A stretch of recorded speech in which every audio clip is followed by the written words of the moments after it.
Hello guys, मैं हूं doctor Ram Mehar Beniwal, professor educator motivator. आज के इस वीडियो लेक्चर में हम डिस्कस करेंगे two words more and much. तो डियर स्टूडेंट्स, मच और मोर के बारे में आपने बहुत कुछ सुना है, बहुत कुछ पढ़ा है, लेकिन अक्सर हम उन्हीं चीज़ों से डिस्टर्ब होते हैं जो बार बार हमारे सामने आते हैं। तो इसलिए इस वीडियो में हम इन दो वर्ड्स का डिटेल में जिक्र करेंगे, इनके अलग अलग अर्थ, अलग अलग प्रयोग करके देखेंगे। Let's start.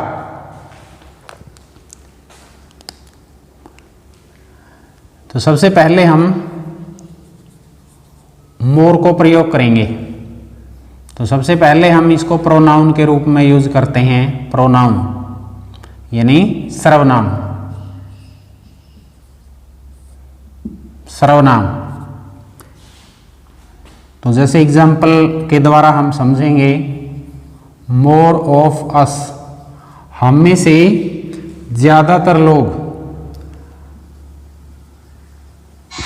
Should join the army. यानी यहां पे मोर आया है, मोर ऑफ अस यानी हम में से ज्यादातर लोगों को should join the army, army में शामिल हो जाना चाहिए। तो यहाँ पे प्रोनाउन के रूप में आया है।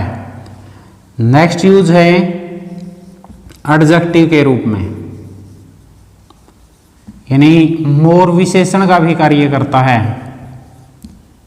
विशेषण, तो विशेषण में कैसे करता है, एग्जाम्पल देखिए।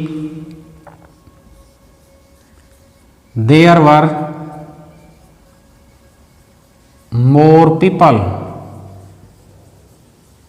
than I expected। तो यहां पे देखिए, मोर पीपल के आगे आया है, और पीपल क्या है, नाउन है। तो नाउन के आगे आया है तो ये एडजेक्टिव होता है। यानी वहां मोर पीपल, ज्यादा लोग थे, देन आई एक्सपेक्टेड, जितनी मैंने उम्मीद की थी उससे भी। तो मोर पीपल, ज्यादा लोग, लोगों की विशेषता बता रहा है, इसलिए यहां एडजेक्टिव है।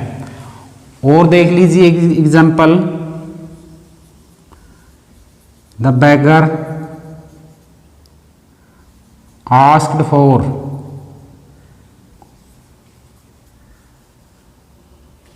More food. तो यहां पे फूड क्या है, नाउन है, मटेरियल का नाम है, और यहां पे मोर आया है फूड के एडजेक्टिव के रूप में। कि भिखारी ने, आस्क्ड फॉर का मतलब है मांगा, मोर फूड, और ज्यादा भोजन मांगा। तो यहां भोजन की विशेषता बताई जा रही है मोर के द्वारा, इसलिए एडजेक्टिव है। अदर एग्जाम्पल देखिए, एडवर्ब के रूप में, यानी क्रिया विशेषण के रूप में, क्रिया विशेषण के रूप में। तो एग्जाम्पल है, most important example, talk less, बार बार हम कहते हैं टॉक लेस, वर्क मोर। एक बहुत बड़ी स्टेटमेंट है ये, यानी बातें कम, काम ज्यादा। तो यहाँ पे वर्क वर्ब है, काम ज्यादा करो, और मोर यहाँ पे एडवर्ब का काम कर रहा है, वर्ब की विशेषता बता रहा है कि बातें कम करो, काम ज्यादा करो। काम की विशेषता, काम करने की विशेषता बताई जा रही है, इसलिए एडवर्ब है। Next use is please right more carefully.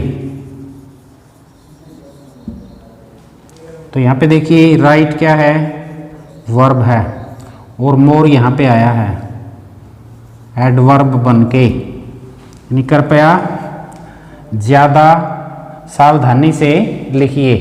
यानी यहां पे राइट वर्ब की विशेषता बता रहा है, इसलिए मोर एडवर्ब है। उसके बाद मोर ओवर, यानी मोर के साथ में ओवर लगा है, मोर ओवर, तो इसका मतलब है साथ ही या के अतिरिक्त, के अतिरिक्त। एग्जाम्पल देखिए, this bag is not fit for me, moreover, इसके साथ, the price is too high. अब देखिए, this bag is not fit for me, यह थैला मेरे लिए फिट नहीं है। मोर ओवर, इसके साथ साथ, the price is too high, कीमत भी हाई है, कीमत भी ज़्यादा है। तो मोर ओवर यहाँ किस अर्थ में आया है? साथ ही या के अतिरिक्त, यानी यह थैला मेरे लिए उपयोगी नहीं है, इसके साथ ही इसकी कीमत भी हाई है, या इसके अतिरिक्त इसकी कीमत भी ज़्यादा है। तो मोर ओवर यहाँ कंजक्शन के रूप में आया है, कंजक्शन यानी योजक बन के आया है।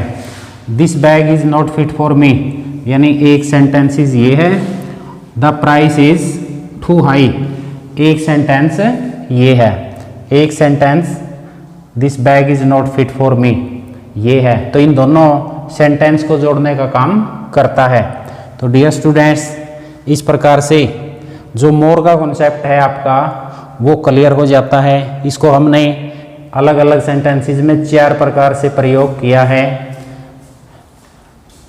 तो dear students, if you are enjoying this video then like and share the video and subscribe the channel. It is my motivation, it is my support.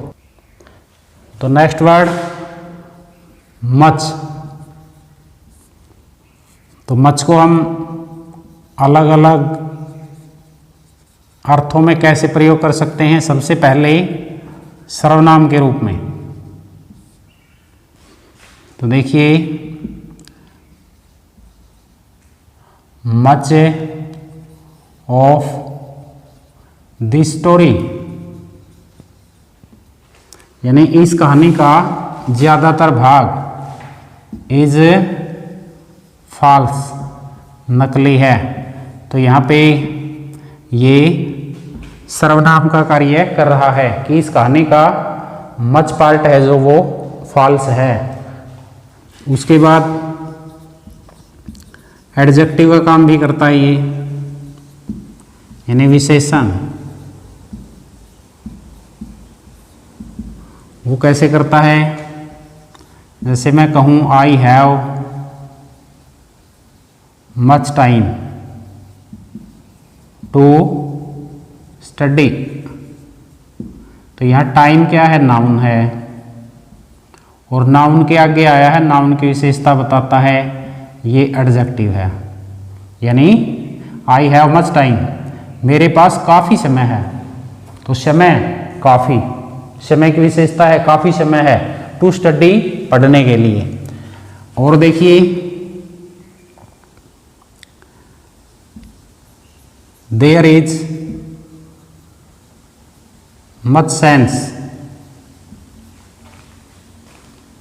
In what you say. तो यहाँ पे सेंस क्या है? Noun है, और यहाँ पे noun के आगे आया है, तो यहाँ भी एडजेक्टिव है कि there is much sense in what you say, जो तुम कहते हो उसमें बहुत ज़्यादा सेंस है, उस बात में बहुत ज़्यादा सेंस छुपी हुई है। उसके बाद एडवर्ब, यानी क्रिया विशेषण। अब क्रिया की विशेषता बताएगा, जैसे ही टॉक्स टू मच, तो वह बहुत ज़्यादा बात करता है। तो यहाँ मच एडवर्ब है, और ये वर्ब है कि वह बात करता है, टू मच बहुत ज़्यादा, कि वह बहुत ज़्यादा बात करता है, बात करने की विशेषता बताई गई है, इसलिए एडवर्ब है। तो डियर स्टूडेंट्स, इस तरह से मच का कॉन्सेप्ट भी आपका क्लियर हो गया होगा। तो it is enough for today. I hope you will have enjoyed this video. See you soon with my next video about some more words like this. Thanks for watching. Have a nice day.